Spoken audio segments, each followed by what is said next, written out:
A aula de hoje, pessoal, nós vamos falar sobre PWM.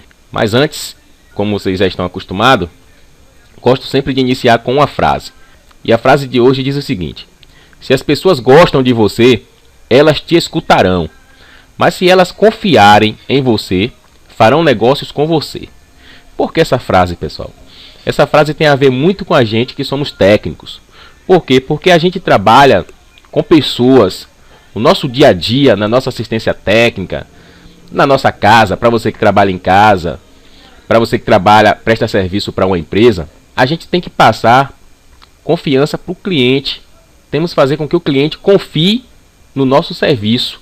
Não porque você é uma pessoa maravilhosa, uma pessoa boa, ou uma pessoa bonita, não sei, mas porque você tem um serviço de qualidade. E também porque você tem um bom exemplo na sua empresa e até mesmo diante da sociedade. Então é isso que a gente tem que passar para as pessoas, pessoal. Vamos nessa. Bom, pessoal, a gente já tem noção, diante dessa caminhada que a gente está vindo aí com nossos estudos, que o PWM primário, ele é responsável em fazer as tensões que faz a placa ligar. Na placa tem vários PWMs, pessoal. Tem vários circuitos que tem um PWM lá, fazendo essa regulagem de tensão. Tem placas que tem PWM para as memórias.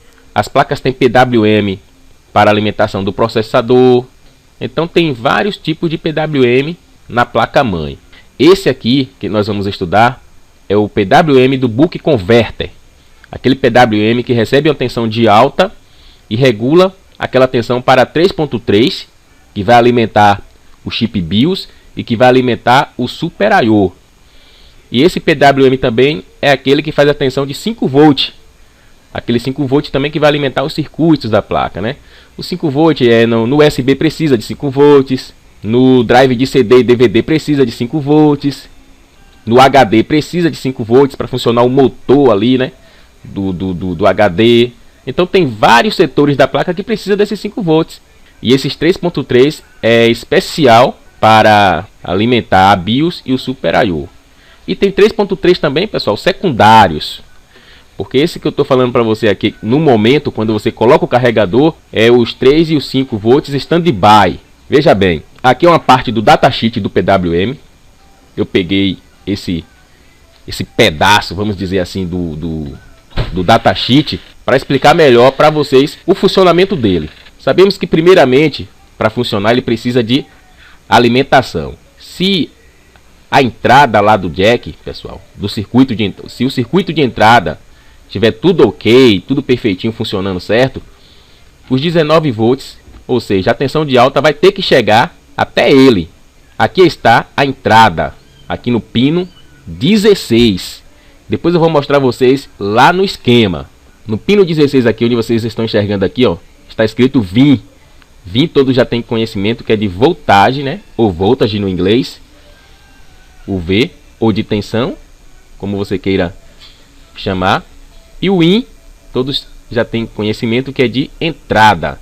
Então vai entrar aqui essa tensão de 19 volts. E esse PWM funciona da seguinte forma. Ele, quando recebe essa alimentação aqui, o que é que vai acontecer com ele? Ele vai liberar aqui uma tensão regulada, aqui onde tem VREG, tensão regulada.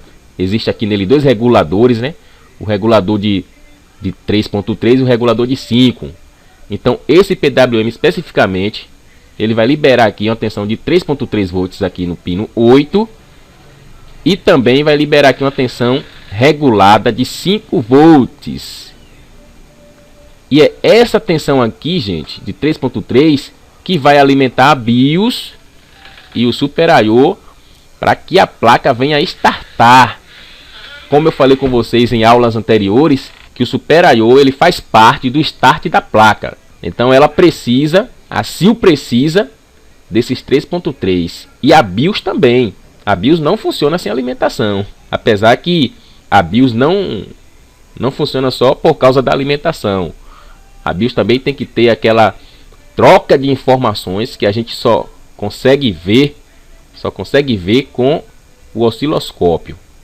Então a BIOS precisa de alimentação e também precisa de estar com o seu programa chamado BIOS, né? Porque na verdade o chip é chamado de EEPROM e BIOS é o que está gravado dentro da EEPROM.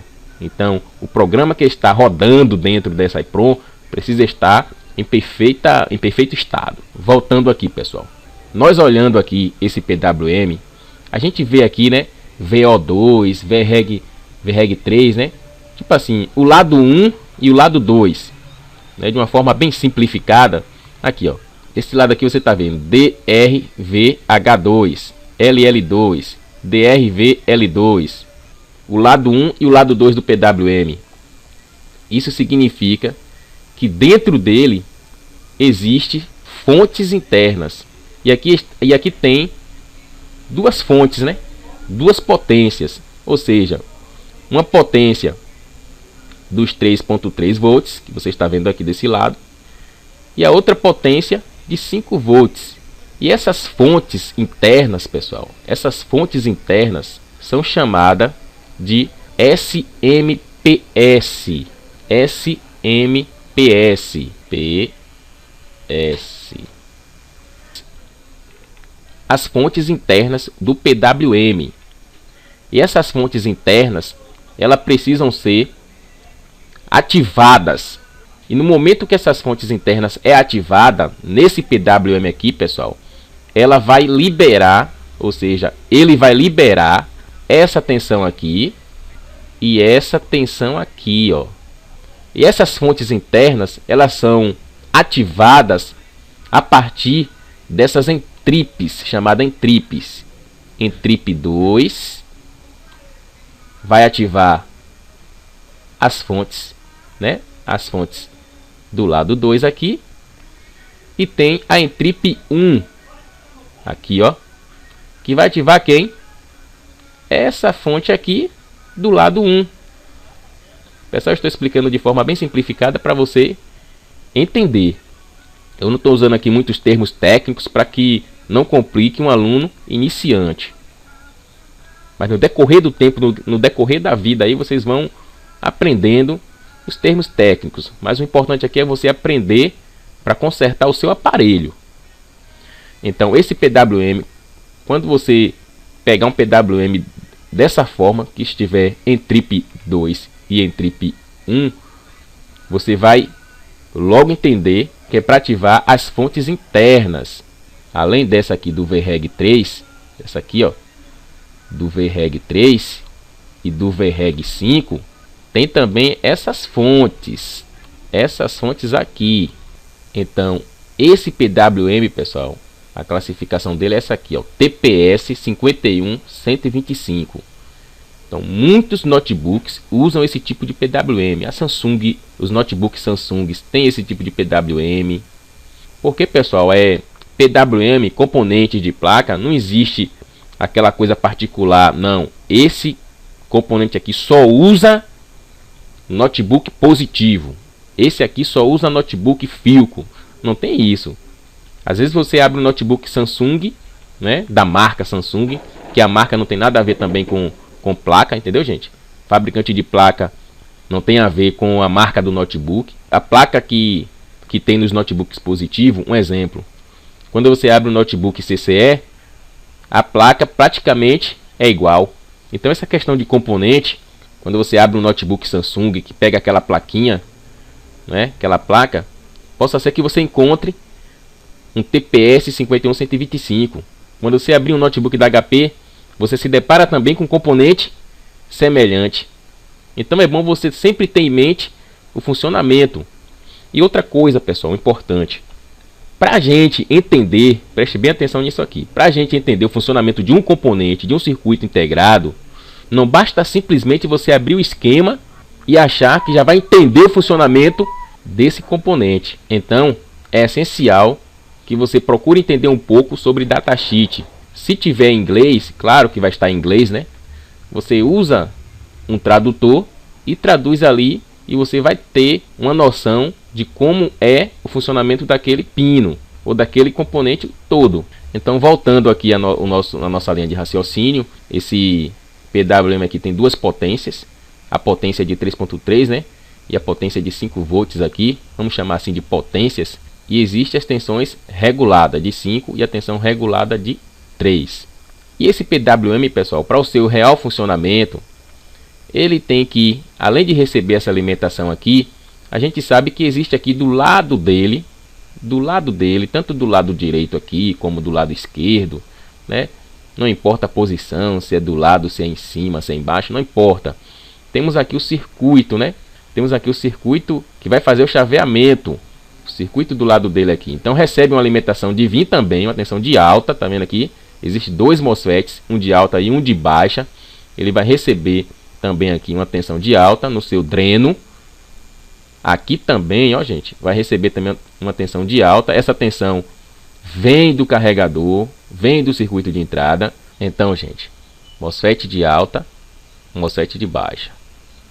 Aqui do lado direito também MOSFET de alta, MOSFET de baixa e bobina.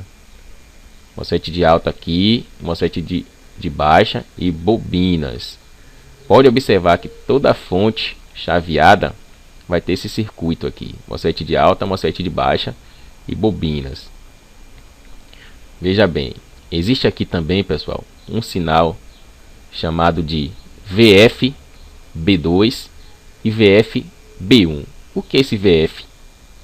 Esse V, como eu estou sempre falando, para vocês não se atrapalharem, que é de voltage ou tensão, é o que significa, né? VF-B2. Isso é uma tensão de feedback. Uma tensão de feedback que assim que essas fontes aqui de alta potência são liberadas, esse feedback vai receber aqui no pino 5 um retorno, né? Um retorno aqui, ó. Tá vendo? Uma realimentação, posso dizer assim. Isso é um retorno positivo, dizendo que as fontes de alta potência estão ok. Aqui também no pino 2, assim que essas fontes de alta potência for liberada, né, essas entripes aqui forem liberadas, essas entripes, entripe 1 e entripe 2, que ela depende, veja bem gente, uma ressalva aqui, esses entripes aqui, eu falei anteriormente que é o que? Que são habilitações das fontes de alta potência. Que fontes de alta potência são essas? São essas fontes aqui de 3.3 e essas fontes aqui de 5 volts. Quando esse PWM recebe essa alimentação aqui de VIN, vai ser liberada essas tensões reguladas aqui, ó, no pino 8, VREG 3, que esse 3 volts vai lá para o Super I/O. Quando esse Super I/O receber essa alimentação, o Super I/O vai mandar um sinal de habilitação que vai liberar essas entripes. Ou seja, essas entripes só vão ser acionadas, só vão ser habilitadas após o Super I/O receber a alimentação. Super I/O recebeu a alimentação, pronto. Então, automaticamente, tudo em milésimo de segundos, ele vai habilitar as entripes, que as entripes assim vai liberar as fontes de alta potência. Então essas fontes de alta potência, para ser liberadas, ela depende das entripes. E aqui você pode ver entripe 2 e entripe 1. Tá vendo? Entripe 1 vai liberar a fonte de alta potência aqui do lado 1, que é o 5 volt. E entripe 2 vai liberar a fonte de alta potência aqui, que é de 3.3 volts. Entendeu, gente? Então liberando aqui os 5 volts, essa tensão vai retornar assim que essa alta potência de 3.3 volts for liberada. Então esse PWM vai receber um retorno aqui no pino 5, um retorno, né, uma resposta, uma realimentação dizendo que as fontes estão ok, que as fontes foram liberadas.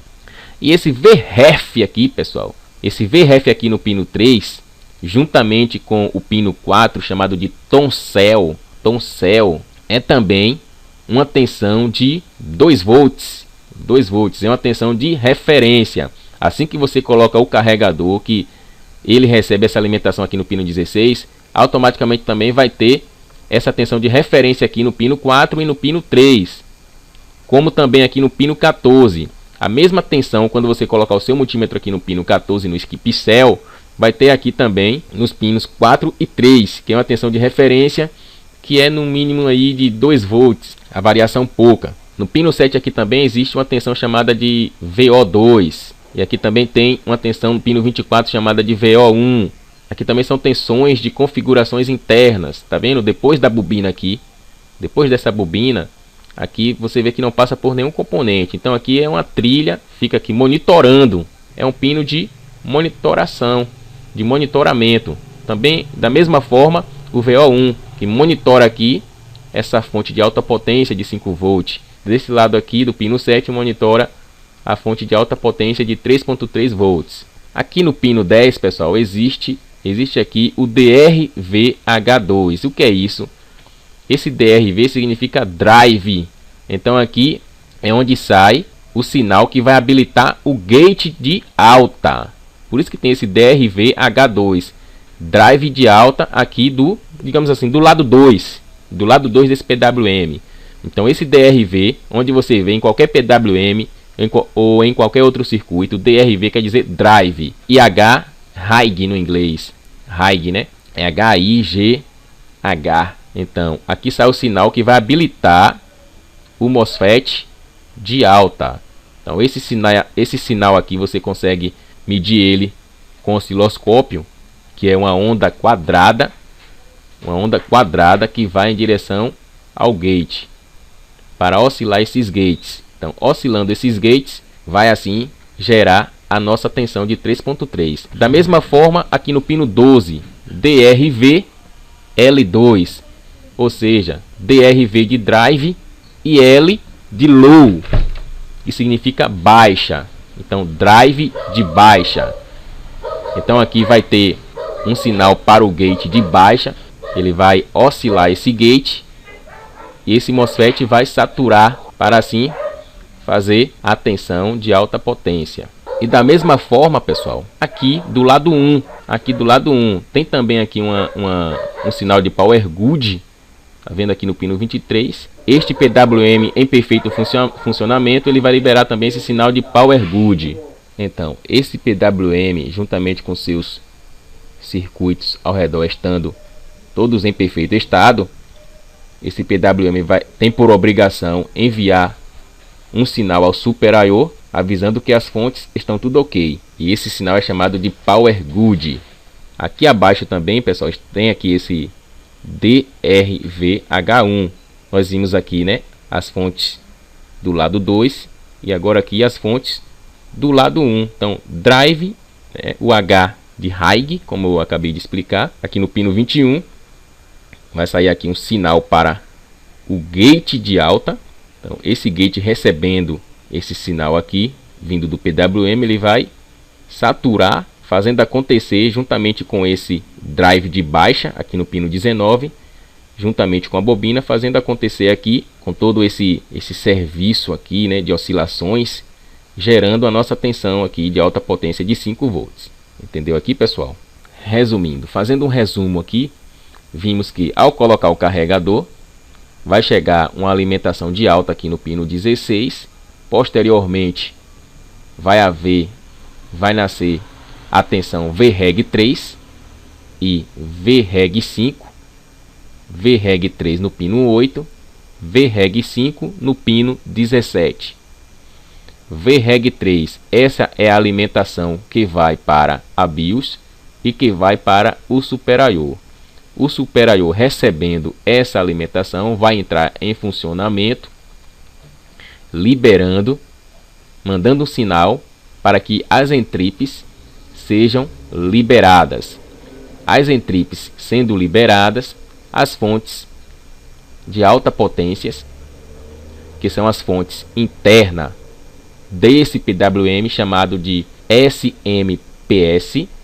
Depois vocês coloquem aí, porque é uma sigla inglesa, eu não sei falar inglês, mas eu posso resumir que as fontes SMPS são fontes internas do PWM. Então, elas sendo liberadas, eu vou mostrar a vocês dentro do circuito como elas são liberadas. Então, elas sendo liberadas, consequentemente, vai liberar também as fontes de alta potência de 3.3 e de 5 volts. Então vamos mudar aqui o slide.